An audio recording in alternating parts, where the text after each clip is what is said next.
इस फिल्म की कहानी पूरी तरह से काल्पनिक है, जिसका उद्देश्य किसी भी धर्म, जाति या समूह को ठेस पहुंचाना नहीं है। फिल्म की शुरुआत में हम देखते हैं एक गुफा मानव को, जो लकड़ी के घर्षण से चिंगारी उत्पन्न करके आग जला रहा था। यह गुफा मानव और कोई नहीं बल्कि जॉन ओल्डमैन था। अगले ही सीन में हम जॉन को एक म्यूजियम के अंदर खड़ा देखते हैं, जो पाषाण युग के बनावटी गुफा चित्रों को देखता हुआ अपनी यादों में खोया हुआ था। जॉन को पिछला शहर छोड़े अब 10 साल बीत चुके थे और इन 10 सालों में जॉन ने एक नए शहर में अपनी नई पहचान बना ली थी। जैसा कि इस फिल्म के पिछले भाग में जॉन ने अपने साथी प्रोफेसर्स को बताया था कि वो हर 10 साल में अपने रहने की जगह बदल लेता है और अपनी पहचान छुपाने के लिए अपना नाम भी बदल लेता है। उसी तरह इस नए शहर में जॉन ने अपना नाम जॉन ओल्डमैन से बदलकर जॉन यंग कर लिया था। अगर आपने इस फिल्म का पिछला भाग नहीं देखा है तो पहले उसे देखिए, लिंक आपको डिस्क्रिप्शन में मिल जाएगा। अब आगे। इस शहर में भी जॉन यूनिवर्सिटी प्रोफेसर के तौर पर ही काम कर रहा था और अपनी एक सहकर्मी प्रोफेसर कैरोलिन के साथ रिलेशनशिप में था। जॉन ने कैरोलिन को यह बात अभी तक नहीं बताई थी कि वो 14,000 सालों से जीवित एक क्रो-मैग्नन आदि मानव है। कैरोलिन एक हिस्ट्री की प्रोफेसर थी, जो उसी म्यूजियम की दूसरी ओर अपने स्टूडेंट्स को होमो सेपियंस और होलोसिन युग के बारे में बता रही थी। कैरोलिन बताती है कि हम सभी होमो सेपियंस आदि मानव से ही विकसित हुए हैं और होलोसिन युग से अब तक इस धरती पर फल फूल रहे हैं। होलोसिन युग यानी कि अभिनव युग, जो आज से 12,000 साल पहले आखिरी आइस एज के बाद से शुरू हुआ था और आज तक चल रहा है। कैरोलिन आगे बताती है कि इंसानों की तरह क्रो-मैग्नन आदि मानवों की प्रजाति भी होमो सेपियंस से ही विकसित हुई थी, जो कि इंसानों से कहीं ज्यादा बुद्धिमान और ताकतवर थी। हालांकि ये प्रजाति आखिरी हिमयुग के पहले ही विलुप्त हो गई थी। कैरोलिन के लेक्चर के दौरान उसकी एक स्टूडेंट इजाबेल म्यूजियम के दूसरी ओर बैठी आदि मानव के जीवाश्म की चित्र बनाने में लगी होती है। इतने में ही उसकी दोस्त टारा वहां आ जाती है। इजाबेल से बातें करते हुए टारा की नजर पास ही खड़े उनके प्रोफेसर जॉन की तरफ जाती है। टारा जॉन के व्यक्तित्व से काफी ज्यादा प्रभावित थी और हमेशा जॉन के करीब आने की कोशिश में लगी रहती थी। जॉन को अकेला देखकर टारा इजाबेल के साथ उसके पास जाती है और जॉन से बातें करने लगती है। जॉन भी एक प्रोफेसर की हैसियत से उनके साथ आदि मानवों के विषय पर चर्चा करने लगता है। जॉन रिलीजन के विषय का अध्यापक होते हुए भी उसका आदि मानवों के विषय में इतना सखोल ज्ञान देखकर दोनों लड़कियां उससे काफी इंप्रेस हो जाती हैं। इतने में ही टारा जॉन के साथ एक सेल्फी लेने की कोशिश करती है, लेकिन जॉन खुद को कैमरे से बचाता हुआ दूसरी तरफ चला जाता है। इजाबेल ने कुछ दिन पहले कैरोलिन से कुछ किताबें उधार मांगी थी, इसलिए जॉन इजाबेल से कहता है कि अगर उसे पढ़ने के लिए किताबें उधार चाहिए तो वो बेझिझक उसके घर आकर किताबें ले जा सकती है। ये कहकर जॉन वहां से चला जाता है। फिर अगली सुबह जब जॉन घर पर बैठा अपने स्टूडेंट्स की आंसर शीट चेक कर रहा होता है, तभी वो गौर करता है कि उसके चेहरे की झुर्रियां अब और ज्यादा बढ़ने लगी थी और उसके बाल भी सफेद होते जा रहे थे, जिसका मतलब है कि जॉन अब धीरे धीरे बुढ़ापे की दहलीज के करीब आता जा रहा था। जबकि जॉन के दावे के मुताबिक तो उसकी उम्र 35 साल से एक दिन भी ज्यादा नहीं बढ़ती थी। इस बात ने जॉन को भी असमंजस में डाल दिया था। अगले दिन जॉन अपनी क्लास में स्टूडेंट्स को गौतम बुद्ध के उपदेशों के बारे में पढ़ा रहा था।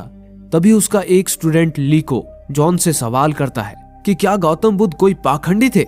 लीको का कहना था कि जब गौतम बुद्ध बाकी लोगों को सांसारिक मोह माया को छोड़कर संयम से जीने का उपदेश दे रहे थे, तो फिर वो खुद इतने मोटे कैसे हो गए।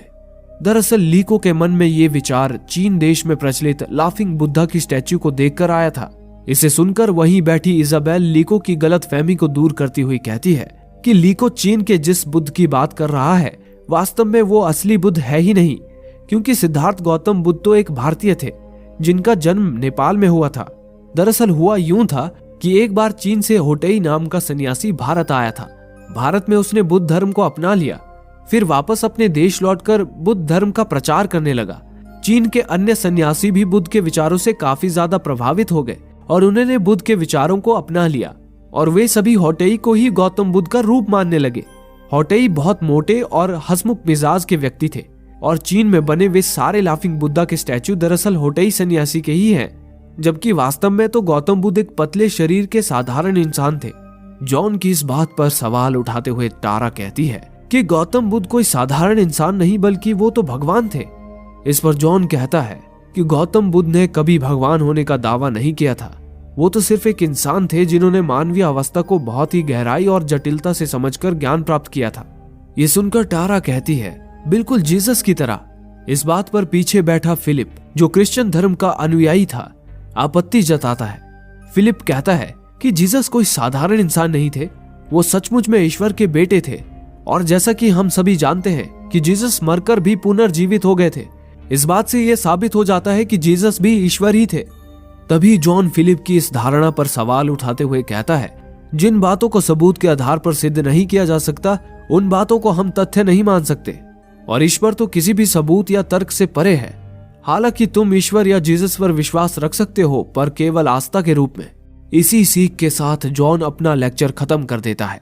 उसके बाद जब सारे स्टूडेंट्स क्लास से चले जाते हैं, तभी इजाबेल और टारा जॉन के पास आते हैं और कहते हैं कि उन्हें जॉन का गौतम बुद्ध पर लेक्चर बहुत पसंद आया, इसीलिए बुद्ध से प्रभावित होकर वे लोग आज वेजिटेरियन डिनर पर जा रहे हैं। ये कहकर इजाबेल जॉन को भी डिनर पर इनवाइट करती है, लेकिन जॉन कहता है कि वो आज बिजी है, इसीलिए उनके साथ नहीं आ सकता। हालांकि वो जाते जाते उन्हें बताता है कि गौतम बुद्ध ने कभी भी शाकाहारी बनने की सीख नहीं दी थी, उन्हें सिर्फ जानवरों पर होने वाली हिंसा पसंद नहीं थी। इसके बाद जॉन अपने घर लौट आता है और कैरोलिन के लौटने से पहले उसके लिए डिनर बनाने लगता है। इसी बीच इजाबेल कैरोलिन के कुछ नोट्स पहुंचाने वहां आ जाती है और जॉन से कुछ किताबें उधार मांगती है। जॉन उस वक्त खाना बनाने में व्यस्त था, इसीलिए वो इजाबेल को खुद ही शेल्फ से किताबें लेने के लिए कहता है। ये सुनकर इजाबेल जॉन के शेल्फ पर रखी किताबें निकालने लगती है। तभी उसे वहां प्रोफेसर आर्ट जर्किंस की लिखी shadow of the cave man नाम की किताब मिल जाती है। ये वही किताब थी जिसे फिल्म के पिछले भाग में आर्ट ने जॉन को गिफ्ट किया था। इजाबेल वो किताब लेकर अपने रूम में आ जाती है और उस किताब को बड़े ही गौर से पढ़ने लगती है। थोड़ी देर बाद उसकी रूममेट टारा भी वहां आ जाती है। इजाबेल टारा को बड़ी ही उत्सुकता से उस किताब के बारे में बताते हुए कहती है कि ये किताब एक बहुत ही दिग्गज लेखक आर्ट जर्किंस ने लिखी है और उन्होंने ये किताब अपने सिग्नेचर के साथ किसी जॉन ओल्ड नाम के व्यक्ति को समर्पित की है। यहीं पर इजाबेल और टारा के मन में सवाल उठता है कि आखिर लेखक आर्ट ने उनके प्रोफेसर जॉन यंग का सरनेम ओल्डमैन क्यों लिखा है।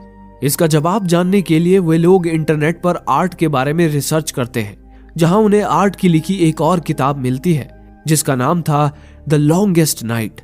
ये जॉन की जिंदगी पर लिखी एक किताब थी जिसमें आर्ट ने वो सारी सच्चाई बयान की थी जैसा कि इस फिल्म के पिछले भाग में जॉन ने उन्हें बताया था। हालांकि उस किताब को पब्लिश करने के बाद आर्ट के सारे फैंस उसके निंदक बन गए थे, क्योंकि एक तो आर्ट ने उस किताब में जॉन को ही जीसस बताया था और ऊपर से उसे नॉन फिक्शन यानी कि सच्चाई पर आधारित किताब की कैटेगरी में शामिल कर दिया था, जिस वजह से आर्ट की बहुत बदनामी हुई थी और उसे रिटायरमेंट से पहले ही कॉलेज से बर्खास्त कर दिया गया था। आर्ट जैसे दिग्गज लेखक पर इतने भद्दे कमेंट्स देखने के बाद इजाबेल को भी इस किताब में दिलचस्पी होने लगती है, इसलिए वो उस किताब को खरीदकर पढ़ने का मन बना लेती है। उसके बाद हम देखते हैं कि जॉन आधी रात के वक्त अपना सामान गाड़ी में रख रहा था। इतने में ही कैरोलिन वहां आ जाती है। कैरोलिन के ये पूछने पर कि जॉन इतनी रात गए कहां जा रहा है, जॉन उसे बताता है कि वो शिकार पर जा रहा है और ये वीकेंड वो जंगल में ही बिताएगा, क्योंकि आजकल उसे अपने अंदर कमजोरी सी महसूस होने लगी है। इसीलिए वो शिकार पर जाकर खुद को परखना चाहता है कि वो पहले जैसा तंदुरुस्त है या नहीं। इस पर कैरोलिन कहती है कि जॉन को इस बारे में ज्यादा नहीं सोचना चाहिए, क्योंकि बुढ़ापे में ये सब होना आम बात है। पर कैरोलिन की इस बात को मजाक में टालता हुआ जॉन वहां से चला जाता है और रात भर ड्राइविंग करने के बाद अगली सुबह जंगल में एक सुनसान इलाके में पहुंच जाता है। उधर दूसरी तरफ इजाबेल और टारा फिलिप के घर पहुंचते हैं, जहां लीको भी पहले से ही मौजूद था। इजाबेल और टारा फिलिप और लीको को प्रोफेसर आर्ट की द लॉन्गेस्ट नाइट किताब दिखाते हैं और उन्हें बताते हैं कि उस किताब के मुताबिक जीसस कोई भगवान नहीं थे, बल्कि जॉन ओल्ड नाम का एक व्यक्ति ही जीसस है, जो कि 14,000 साल से इस धरती पर मौजूद है। इजाबेल उन दोनों को उस किताब में लिखी जॉन की सारी कहानी सुनाती है, जिसे सुनकर फिलिप और लीको कहते हैं कि ऐसा होना मुमकिन ही नहीं है। लेखक ने इस किताब में सिर्फ एक झूठी कहानी लिखी है और कुछ नहीं। तभी इजाबेल उन्हें बताती है कि आर्ट जर्किंस एक बहुत ही दिग्गज लेखक हैं और उनकी पिछली सारी किताबें सत्य घटना पर ही आधारित थी। लेखक ने किताब लिखने से पहले जॉन ओल्डमैन पर काफी सारी रिसर्च भी की थी, जिससे उन्हें पता चला था कि 2001 से पहले जॉन ओल्डमैन नाम का कोई अस्तित्व ही नहीं था। यहाँ तक कि उसके सारे दस्तावेज भी नकली थे। और इतना ही नहीं, आर्ट ने जॉन के पिछले 2 कॉलेजों को भी खोज निकाला था, जहां एक में जॉन मैकडे और दूसरे में जॉन परमैन नाम से पढ़ाया करता था, और उन कॉलेजों में भी मिले उसके सारे दस्तावेज नकली थे। हालांकि क्रिश्चियन धर्म पर अटूट श्रद्धा रखने वाला फिलिप ये मानने को तैयार ही नहीं होता है कि जीसस एक आम इंसान है। तभी लीको कहता है कि आखिर इजाबेल और टारा को आर्ट के इस जॉन ओल्डमैन नामक किरदार की सच्चाई जानने में इतनी दिलचस्पी क्यों हो रही है। ये सुनकर इजाबेल और टारा उन्हें उस किताब में छपी जॉन ओल्डमैन की फोटो दिखाते हैं। उस फोटो को देखकर वो दंग रह जाते हैं। इजाबेल उन्हें बताती है कि उनके प्रोफेसर जॉन यंग ही जॉन ओल्डमैन यानी कि जीसस हैं। लेखक आर्ट ने किताब में बताया था कि जॉन ओल्डमैन कभी भी किसी को उसकी फोटो खींचने नहीं देता था। वो हमेशा कोई न कोई बहाना बनाकर कैमरा से दूर भागता था। पूरी किताब में ये इकलौती उनकी फोटो है, और इस फोटो में भी जॉन ने अपना चेहरा छुपाने की पूरी कोशिश की है। इजाबेल बाकी लोगों को इस बात पर गौर देने के लिए कहती है कि उनके प्रोफेसर जॉन यंग को भी फोटो खिंचवानी पसंद नहीं है। इजाबेल इस बात की जड़ तक जाने का ठान लेती है। वो सीधे लेखक आर्ट को ईमेल कर देती है ताकि उन्हें यहाँ बुलाकर जॉन की सच्चाई का पता लगा सके। लेकिन आर्ट उनसे मीलों दूर एक दूसरे शहर में रहता था, जहां वो लोगों से दूर अकेले में अपनी जिंदगी गुजार रहा था। आर्ट जब वो ईमेल पढ़ता है जिसमें इजाबेल ने उसके किताब की तारीफ की थी, तो उसे वो तारीफ भी टॉन्ट की तरह लगने लगती है। इसीलिए वो गुस्से से इजाबेल को रिप्लाई में बुरे शब्द लिखकर भेज देता है। उसके बाद हम देखते हैं कि जॉन जंगलों में बहुत दूर निकल आया था, जहां वो एक पेड़ की छांव में बैठकर प्रकृति और वादियों के नजारे ले रहा था। इसी बीच इजाबेल, टारा और लीको सबूत की तलाश में चुपके से जॉन के घर में घुस जाते हैं और उसके घर की छानबीन करने लगते हैं। वहां उन्हें सबसे पहले दीवार पर लटकी सालों पुरानी वैन गॉग की पेंटिंग दिखती है। इजाबेल अपने फोन पर उस पेंटिंग की एक फोटो क्लिक कर लेती है। उसके बाद लीको घर के बेसमेंट में जाता है, जहां उसे जॉन के नाम का एक बॉक्स मिल जाता है। उस बॉक्स के अंदर लीको को जॉन द्वारा लिखी कुछ किताबें मिलती हैं, जिसे देखकर लीको हैरान रह जाता है, क्योंकि उनमें से प्रत्येक किताबों में जॉन के अलग अलग सरनेम लिखे हुए थे। लीको उन किताबों को देख ही रहा होता है कि तभी कैरोलिन घर आ जाती है, जिसे देखकर वो तीनों जल्दी से वहां से भागने लगते हैं। पर जाते जाते लीको सबूत के तौर पर उन किताबों की फोटो खींच लेता है। इस बात से बेखबर जॉन जंगल में अपनी पुरानी यादें ताजा करता हुआ पत्थर से औजार बनाने की कोशिश कर रहा होता है। तभी अचानक उसका हाथ जख्मी हो जाता है। उधर लीको और इजाबेल को जॉन के घर पर मिले चीजों से ऐसी कोई भी जानकारी नहीं मिल पाई थी जिससे यह बात साबित हो कि उनके प्रोफेसर ही जॉन ओल्डमैन है। इसीलिए इजाबेल जॉन के बारे में जानने के लिए अब सीधे आर्ट को कॉल करती है, लेकिन आर्ट अननोन नंबर देखकर उस कॉल को रिसीव नहीं करता। इसलिए इजाबेल उसके लिए वॉइस मैसेज छोड़ती है। इजाबेल सीधे मुद्दे पर आती है और कहती है कि उसे यकीन है कि उसके कॉलेज के प्रोफेसर जॉन यंग ही जॉन ओल्डमैन है। इजाबेल आर्ट को अपने कॉलेज का नाम भी बताती है, जिसे सुनकर आर्ट तुरंत उस कॉलेज की वेबसाइट पर जाता है और प्रोफेसर्स की लिस्ट चेक करने लगता है। आर्ट देखता है कि उस लिस्ट में जॉन यंग का नाम तो था, पर उसमें जॉन की कोई फोटो ही नहीं थी। जॉन का फोटो नजररद पाकर आर्ट को भी इजाबेल की बातों में सच्चाई नजर आने लगती है। इसीलिए आर्ट इजाबेल को कॉल करता है और कहता है कि उसे उसके प्रोफेसर की सामने से ली गई बिल्कुल नई फोटो दिखानी होगी, उसके बाद ही वो उनसे बात करेगा। उधर दूसरी ओर जंगल में एक रात बिताने के बाद जॉन वापस अपने घर के लिए निकल जाता है। यहाँ पर हम देखते हैं कि जॉन की हथेली पर लगी चोट का घाव बिल्कुल भी भरा नहीं था, जबकि जॉन के दावे के अनुसार तो उसके चोट तुरंत ही ठीक हो जाते थे। लेकिन इस बार तो सारी चीजें जॉन के दावे के बिल्कुल विपरीत हो रही थी। जॉन भी इसी बात को लेकर चिंता में पड़ जाता है और वापस अपने घर निकल जाता है। इसी बीच हम देखते हैं कि इजाबेल ने किताब से ली हुई जॉन की फोटो को अलग अलग राज्यों में मौजूद ढेर सारे छोटे कॉलेजेस को ईमेल कर दिया था, ताकि कोई न कोई तो जॉन को जरूर पहचान लेगा। तभी उन्हें किसी दूसरे राज्य से एक रिटायर्ड कॉलेज कर्मचारी का फोन आता है। वो बूढ़ी महिला इजाबेल को बताती है कि उसने जॉन की फोटो को पहचान लिया है। वो सन 1957 में उनके कॉलेज में आर्कियोलॉजी का प्रोफेसर हुआ करता था। वो बूढ़ी महिला बताती है कि उस प्रोफेसर का नाम जॉन प्लेइस था और वो उसे अब तक इसीलिए नहीं भुला पाई है क्योंकि उस वक्त भी जॉन एक जवान और बहुत ही आकर्षक आदमी था। ये कहकर वो महिला फोन रख देती है। इसी तरह उन तीनों को अब तक जॉन की 2 अलग अलग आइडेंटिटीज का पता चल जाता है। ये जानने के बाद अब उनका विश्वास इस बात पर और गहरा हो जाता है कि जॉन ओल्डमैन सचमुच एक 14,000 साल पुराना इंसान है। अब उन्हें सिर्फ जॉन की फोटो आर्ट को दिखाकर इस बात की पुष्टि करनी थी कि उनके प्रोफेसर यंग ही जॉन ओल्डमैन है। फिर अगले दिन इजाबेल, लिको और टारा क्लास शुरू होने से पहले ही जॉन के पास आ जाते हैं। दरअसल इजाबेल और उसके दोस्तों की जॉन के साथ आज आखिरी क्लास थी। इसी मौके का फायदा उठाते हुए वे लोग जॉन के लिए कॉफी लेकर उसे गुड बाय करने आते हैं और जॉन के साथ फोटो खिंचवाने लगते हैं। लेकिन जॉन भी कम शातिर नहीं था।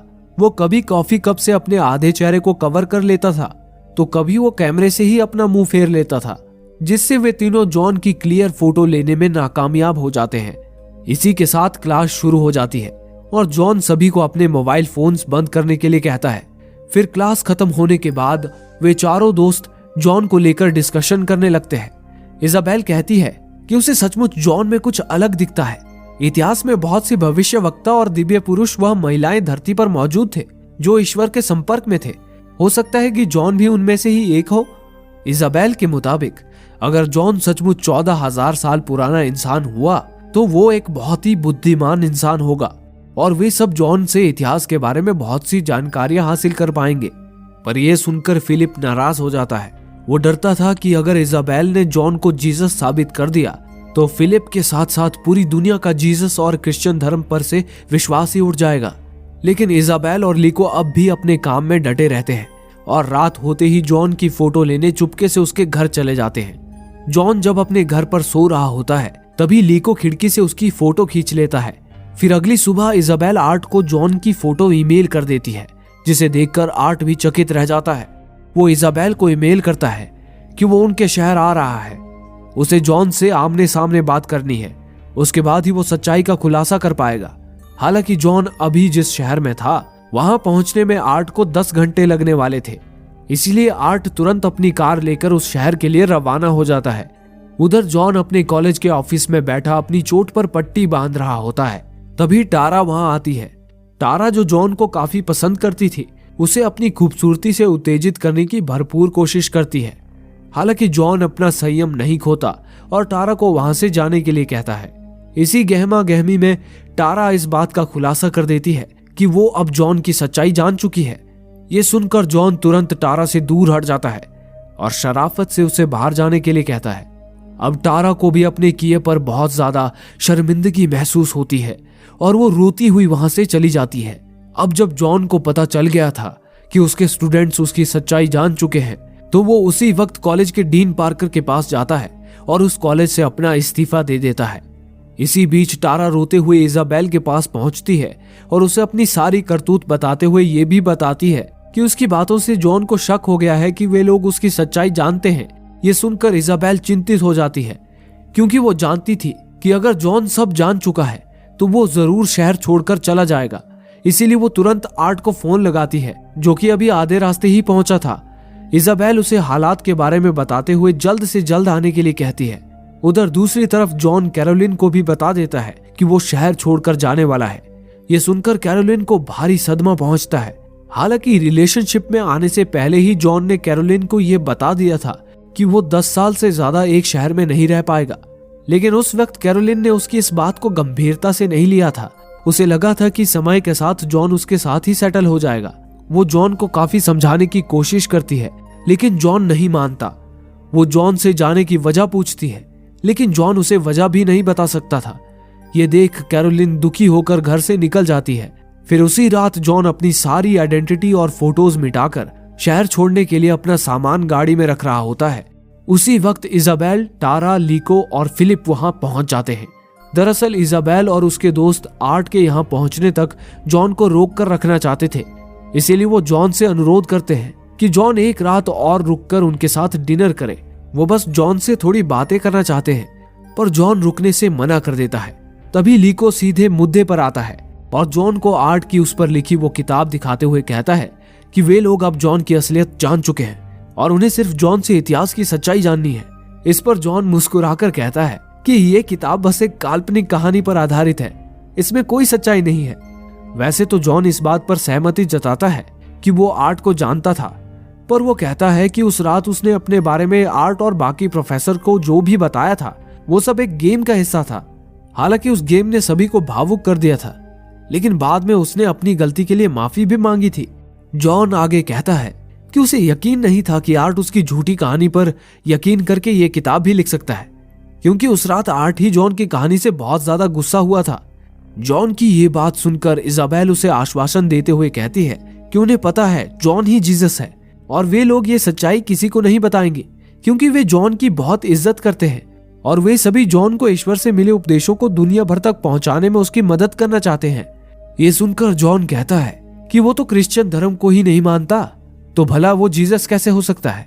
ये सुनकर इजाबेल आखिरी बार जॉन से पूछती है कि वो जीसस है या नहीं। इस पर जॉन एक पल के लिए शांत हो जाता है, फिर अगले ही पल कहता है कि वे लोग जो कुछ भी जानना चाहते हैं वो कहीं और से पता लगा ले, क्योंकि उसे जाने के लिए देरी हो रही है। ये सुनकर वे सभी लोग वापस जाने लगते हैं। जॉन भी जैसे ही पीछे मुड़ता है तभी अचानक लीको इजाबेल के पर्स से टेजर गन निकालकर जॉन को बिजली के झटके दे देता है, जिससे जॉन एक झटके से उछलकर पत्थर पर गिर जाता है और बेहोश हो जाता है। ये देखकर सभी लोग घबरा जाते हैं। इतने में ही इजाबेल को आर्ट का फोन आता है। आर्ट इजाबेल को बताता है कि वो उनके शहर से बस 2 घंटे की दूरी पर है, लेकिन उसकी कार रास्ते में ही खराब हो गई है। आर्ट इजाबेल को अपनी लोकेशन भी बता देता है। इतने में फिलिप उनसे कहता है कि वो यहाँ जॉन को संभाल लेगा, तब तक तुम लोग आर्ट को लेकर यहाँ आ जाओ। उन तीनों के वहां से जाते ही फिलिप जॉन को बेसमेंट में ले जाकर एक कुर्सी से बांध देता है। इतने में ही जॉन होश में आ जाता है। जॉन खुद को बंधा हुआ पाकर हैरान रह जाता है, लेकिन वो अपना आपा खोए बिना फिलिप से खुद को आजाद करने की गुजारिश करता है। तभी फिलिप कहता है कि वो उसे यहाँ से तब तक नहीं जाने देगा जब तक जॉन उन्हें अपनी सच्चाई नहीं बता देता। ये सुनकर जॉन फिलिप से पूछता है कि तुम्हारे बाकी दोस्त कहाँ हैं? क्या तुम सब मुझे टॉर्चर करके सच्चाई जानने का प्लान कर रहे हो? इस पर फिलिप जॉन को बताता है कि उसके दोस्त आर्ट जर्किंस को लेने गए हैं। ये सुनकर जॉन कहता है कि वे लोग आर्ट को यहाँ बुलाकर गलती कर रहे हैं, क्योंकि आर्ट बहुत ही सिरफिरा इंसान है और उसके दिल में जॉन के लिए नफरत भरी हुई है। इससे पहले कि आर्ट वहां पहुंचे, जॉन फिलिप से खुद को आजाद करने के लिए कहता है, पर फिलिप कहता है कि आर्ट का इरादा गलत नहीं है, वो सिर्फ जॉन से बात करने के लिए यहाँ आ रहा है। समय कम था, इसलिए जॉन फिलिप को अपनी बातों से उसका मन बदलने की कोशिश करता है।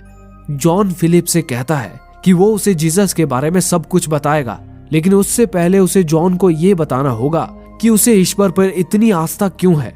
इस पर फिलिप जॉन को बताता है कि उसके बड़े होने के दौरान उसके पिता शराब के नशे में उसकी माँ से मारपीट किया करते थे, इसलिए बड़ा होने के बाद वो अपनी माँ के साथ अपने पिता से दूर चला आया, जहाँ उन्हें कुछ लोगों ने दर दर की ठोकरें खाते हुए देखा और उन्हें चर्च ले गए। चर्च में ईश्वर के दर पर उन्हें एक नई और बेहतर जिंदगी जीने का मौका मिला। फिलिप मानता था कि ईश्वर ने ही घर छोड़ने की बात उनके दिमाग तक पहुंचाई थी, जिस वजह से आज उनकी जिंदगी सुखमयी है। इसलिए फिलिप जीसस को अपना रक्षक मानता था। इस पर जॉन फिलिप से समझौता करते हुए कहता है कि अगर उसने फिलिप को सच बता दिया तो क्या वो उसे आजाद कर देगा। ये सुनकर फिलिप अपना दिल थाम लेता है और कहता है कि हाँ, वो उसे आजाद कर सकता है। ये सुनते ही जॉन बिल्कुल जीसस के अंदाज में फिलिप को अपनी कहानी बयान करने लगता है। वो कहता है कि आज से 2000 वर्ष पहले जब वो गैलीली की पहाड़ी पर खड़ा होकर कुछ लोगों को सदियों से प्राप्त हुए अपने आध्यात्मिक ज्ञान से अवगत करा रहा था, तभी उन लोगों ने उसके शब्दों को लिख लिया, जिसे उन्होंने गॉस्पेल का नाम दिया और जॉन को क्राइस्ट नाम से बुलाने लगे। लेकिन उसके बाद लोगों ने उसके विचारों को धर्म से जोड़ लिया और धर्म के नाम पर एक दूसरे से लड़ाई झगड़े करने लगे। इसलिए जॉन लोगों से बहुत दूर चला गया और हमेशा लोगों से बचकर भागता रहा। जॉन आगे कहता है कि इतने साल अमर रहने के बाद न जाने क्यों आजकल उसे अपने अंदर बदलाव महसूस होने लगा है। वो दिन ब दिन बूढ़ा होता जा रहा है। उसे लग रहा है कि शायद वातावरण के बदलने से उसके डीएनए में बदलाव आ गया है, जिस वजह से वो बहुत ही तेजी से मौत के करीब बढ़ रहा है। फिलिप को इतनी सच्चाई बताने के बाद जॉन फिलिप से खुद को आजाद करने के लिए कहता है। अब फिलिप को भी विश्वास होने लगा था कि जॉन ही जीसस है और वो उसे आजाद कराने के लिए चाकू निकाल लेता है। तभी उस पर उसके धर्म के प्रति श्रद्धा हावी हो जाती है और वो जॉन से कहता है कि वो जीसस नहीं बल्कि एक अधर्मी है, जिसे बाइबल में एंटी क्राइस्ट कहा गया है, जो सच्चे क्रिश्चियंस को उनके धर्म के रास्ते से भटका देता है। जॉन फिलिप से कहता है कि अगर फिलिप को लगता है कि जॉन एंटी क्राइस्ट है तो वो उसे बेशक मार दे और ये किस्सा यहीं खत्म कर दे। ये सुनकर फिलिप कहता है कि वो ऐसा नहीं कर सकता, क्योंकि उसे कहीं ना कहीं अभी भी लगता है कि जॉन ही जीसस है। पर जॉन फिलिप को उसे मारने के लिए उकसाता है। वो कहता है कि अगर मैं जीसस हुआ तो उसके बाइबल के मुताबिक मैं मरकर भी जिंदा हो जाऊंगा, और अगर मैं शैतान हुआ तो मेरा जख्म तुरंत भर जाएगा। ये सुनकर दुविधा में पड़ चुका फिलिप बिना कुछ सोचे समझे जॉन के पेट में चाकू घुसा देता है, जिससे जॉन के पेट से रक्त की धार बहने लगती है और जॉन मूर्छित हो जाता है। ये देखकर फिलिप घबरा जाता है और रोते हुए वहां से भाग जाता है। उसके थोड़ी देर बाद जब इजाबेल और उसके दोस्त आर्ट को लेकर जॉन के घर पहुंचते हैं तो देखते हैं कि जॉन वहां से चला गया था और फिलिप का भी कोई अता पता नहीं था। वे लोग जल्दी से जॉन और फिलिप की तलाश में निकल जाते हैं, पर बदकिस्मती से वे लोग उन दोनों को ढूंढने में नाकाम रहते हैं। फिर इस घटना के कुछ दिन बाद हम देखते हैं कि जॉन जिंदा था और गुफा में छुपा हुआ था। दरअसल फिल्म की शुरुआत में हमने जिस जॉन को आग जलाते हुए देखा था वो जॉन की यादें नहीं थी, बल्कि जॉन के जख्मी होने के बाद की कहानी थी।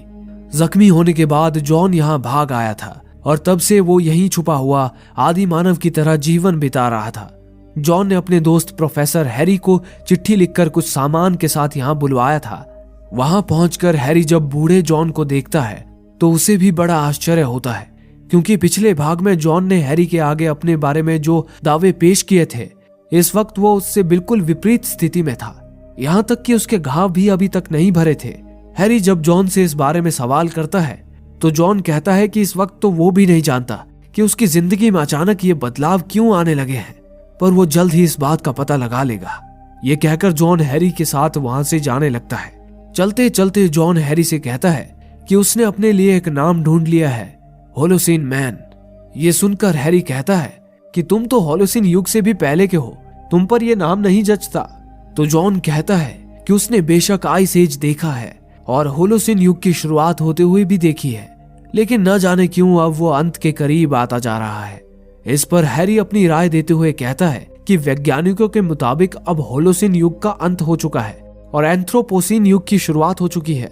इस युग में इंसानों का इस पृथ्वी पर गहरा प्रभाव पड़ रहा है। इंसानों ने पृथ्वी के वातावरण को इतना ज्यादा प्रदूषित कर दिया है कि अब पुरानी सारी चीजों का अंत होता जा रहा है। ये सुनकर जॉन कहता है कि शायद इसी वजह से ये पृथ्वी अब उसके रहने लायक बिल्कुल नहीं बची है, और यही वजह है कि एक युग के खत्म होने के साथ साथ जॉन का भी अंत हो रहा है।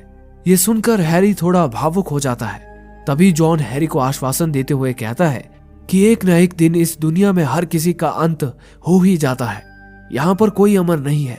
ये कहकर जॉन हैरी के साथ गाड़ी में बैठकर वहां से चला जाता है। फिर अंत में हम देखते हैं कि एक FBI एजेंट प्रोफेसर आर्ट के घर आता है और उसे बताता है कि वे लोग उसके किताब के किरदार जॉन ओल्डमैन, जिसके जॉन यंग और कई सारे नाम हैं, उसकी तलाश कर रहे हैं, क्योंकि उन्हें शक है कि जॉन ने ही फिलिप का किडनैप किया है। ये सुनकर आर्ट कहता है कि जहां तक वो जॉन को जानता है, जॉन कभी किसी को बेवजह नुकसान नहीं पहुंचा सकता।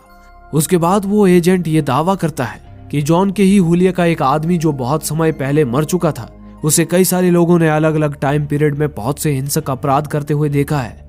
ये सुनकर आर्ट भी हक्का बक्का रह जाता है। उसके बाद वो एजेंट आर्ट से पूछता है कि क्या उसे लगता है कि जॉन एक इमॉर्टल सीरियल किलर हो सकता है। तो इस पर आर्ट कहता है कि बेशक इस दुनिया में कुछ भी हो सकता है। और इसी के साथ ये फिल्म यहीं खत्म हो जाती है। दोस्तों, अगर आपको ये वीडियो अच्छा लगा और आप ये वीडियो देखते देखते इसमें खो गए थे, तो आप हमें सपोर्ट करने के लिए हमें सब्सक्राइब कर सकते हैं, ताकि हम ऐसी ही और वीडियोस आपके लिए लेकर आ पाएं। धन्यवाद।